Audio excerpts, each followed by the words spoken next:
ते आमच्या बाळा नांदगावकर इथे त्या ह्याच्यात घेऊन आले काय ते छोट्याशा कमंडलूमधनं पाणी घेऊन आले म्हटलं मी नाही पिणार.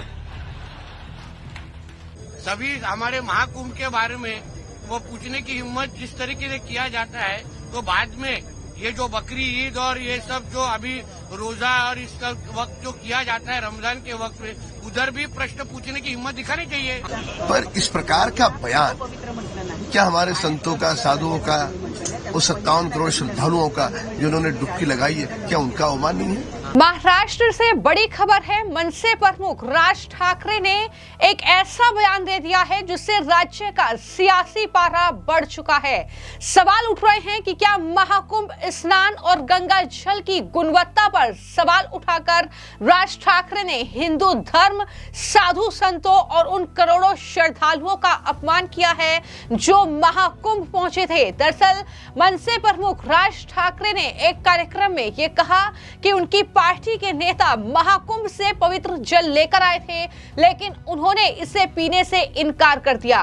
राज ठाकरे ने कहा कि मैंने गंगा नदी की स्थिति के बारे में सोशल मीडिया पर कई वीडियोस देखे। मैंने कुछ लोगों को नदी में अपना शरीर खुजलाते और स्नान करते भी देखा। वो पानी कौन पिएगा? ये सवाल राज ठाकरे कर रहे हैं और कह रहे हैं कि अभी अभी कोविड गया है, 2 साल मुंह पर मास्क लगाकर घूम रहे थे, अब वहां जाकर स्नान कर रहे हैं। कौन उस गंगा में जाकर कूदेगा? और श्रद्धा का भी कुछ अर्थ होना चाहिए। उन्होंने कहा कि विश्वास और अंधविश्वास के बीच का अंतर समझ गए होंगे आप सब। ये कहते हुए राज ठाकरे ने महाकुंभ स्नान और साथ ही जो गंगा नदी जो कि पवित्र नदी है भारत की, और किस तरीके से हमारे हिंदू धर्म में उसका महत्व है ये हर कोई जानता है, लेकिन उस पर राज ठाकरे सवाल उठा रहे हैं। गंगा जल की गुणवत्ता पर सवाल उठा रहे हैं और जैसे ही राज ठाकरे का ये बयान सामने आया है, जबरदस्त तरीके से सियासत जो है वो इस पूरे मामले को लेकर छिड़ चुकी है। घरचे हे आजारी होते, ते होतं काहीतरी बघ. त्यातल्या 5-6 जणांनी सांगितलं साहेब कुंभला गेलो होतो. म्हटलं गधड्यानो करता कशाला पाप?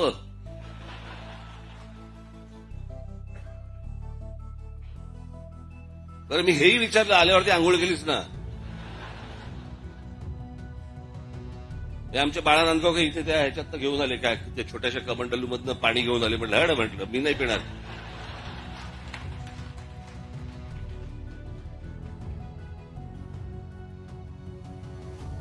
अहो मला सांगा, आता तो सोशल मीडिया आल्यापूर्वीच्या काळात ठीक होतं.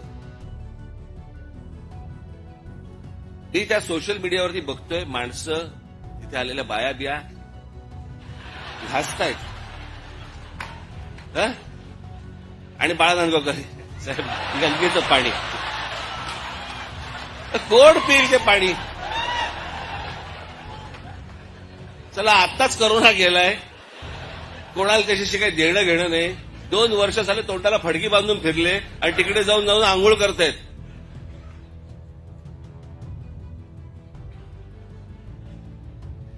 अहो मला माहितीये, मी कित्येक स्विमिंग पूल बघितले असे जे सुरुवातीला उद्घाटनाच्या वेळेला निळे होते, हळूहळू हिरवे हिरवे व्हायला लागले. कोण जाऊन त्याच्यामध्ये मला सांगा पडेल त्यात गंगेत? ह्यानं तिथे काहीतरी केलं ते मी इथे पितोय.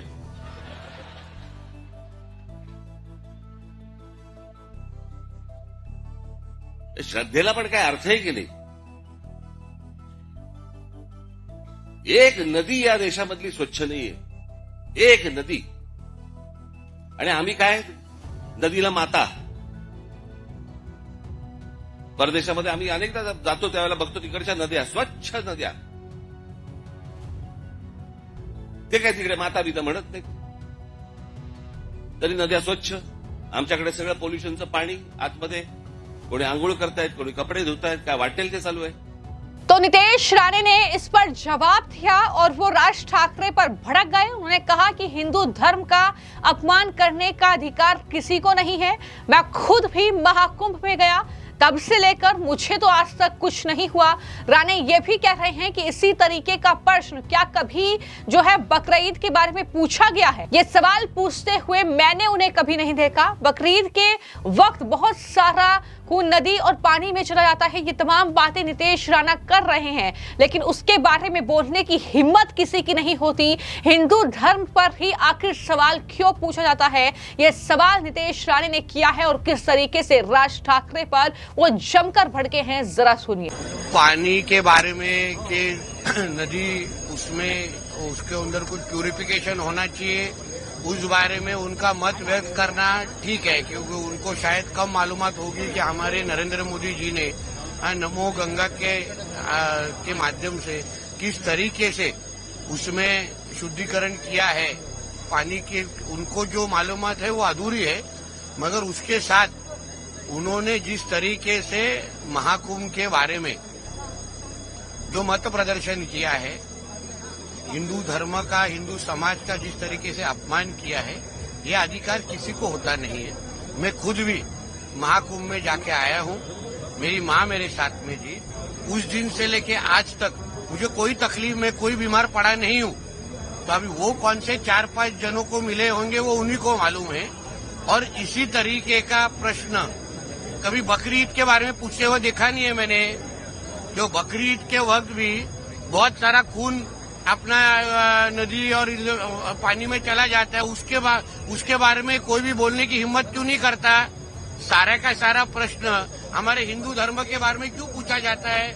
अभी भी रोजा और ये सब ईद का माहौल है, तभी ये मोहम्मद अली रोड और ये सब में जाके आप देखो ना क्या माहौल है, सब तरीके की गंदगी की जाती है, तभी कोई पूछने का हिम्मत करता नहीं है। सभी हमारे महाकुंभ के बारे में वो पूछने की हिम्मत जिस तरीके से किया जाता है, तो बाद में ये जो बकरी ईद और ये सब जो अभी रोजा और इसका वक्त जो किया जाता है रमजान के वक्त में, उधर भी प्रश्न पूछने की हिम्मत दिखानी चाहिए। न सिर्फ नीतीश राणे बल्कि बीजेपी नेता राम कदम ने भी ये कहा है कि राज ठाकरे जो बोल रहे हैं वो उनकी मर्जी है, लेकिन मुझे गंगा जल वहां पर दूषित नहीं लगा। इस तरह का बयान क्या हमारे साधु संतों का अपमान नहीं है? ये सवाल जो है वो राम कदम की ओर से उठाया गया है और कहा कि राज ठाकरे तो वहां पर गए ही नहीं, तो फिर वो गंगा जल के बारे में या महाकुंभ के स्नान के बारे में ऐसी बातें कैसे कर सकते हैं? राम कदम क्या कुछ कह रहे हैं बीजेपी के नेता, वो भी सुनिए। हर व्यक्ति विशेष की अपनी मर्जी है। ये तो 57 करोड़ जो श्रद्धालु है, उन्होंने संगम में डुबकी लगाई, उनको तो दूषित नहीं लगा। मैं स्वयं 3 बार गया, मुझे दूषित नहीं लगा। अभी हर एक की अपनी सोच है, पर इस प्रकार का बयान क्या हमारे संतों का, साधुओं का, उस 57 करोड़ श्रद्धालुओं का जिन्होंने डुबकी लगाई है, क्या उनका अवमान नहीं है? तो बगैर वहां गए टिप्पणी देने से बचना चाहिए। तो जिस तरीके से राज ठाकरे ने मजाक उड़ाते हुए ये गंगा नदी, उसके जल का अपमान किया है, और सब जानते हैं कि सभी जो पूजा पाठ में गंगा जल का इस्तेमाल करते हैं एक पवित्रता के तौर पर उसको देखते हैं, लेकिन राज ठाकरे किस तरीके से जो है गंगा जल पर सवाल उठा रहे हैं। यहाँ पर वो महाकुंभ में जो स्नान हुआ है, जहां पर संगम में डुबकी लगाने के लिए श्रद्धालुओं का तांता लगा रहा और लगभग 66 करोड़ श्रद्धालुओं ने संगम में आस्था की डुबकी लगाई इस पूरे महाकुंभ में। तो क्या उन 66 करोड़ श्रद्धालुओं का अपमान कर रहे हैं राज ठाकरे? ये भी सवाल लगातार पूछे जा रहे हैं। हालांकि न सिर्फ बीजेपी के नेताओं ने, बल्कि मैं आपको जानकारी दे दूं कि लगातार जो उद्धव ठाकरे की पार्टी के नेता हैं वो भी सवाल खड़ा कर रहे हैं और कह रहे हैं कि हम भी महाकुंभ गए थे, हमने भी वहां पर जो है संगम में डुबकी लगाई, हमें कुछ नहीं हुआ, हम बिल्कुल ठीक हैं, हम बीमार नहीं हुए।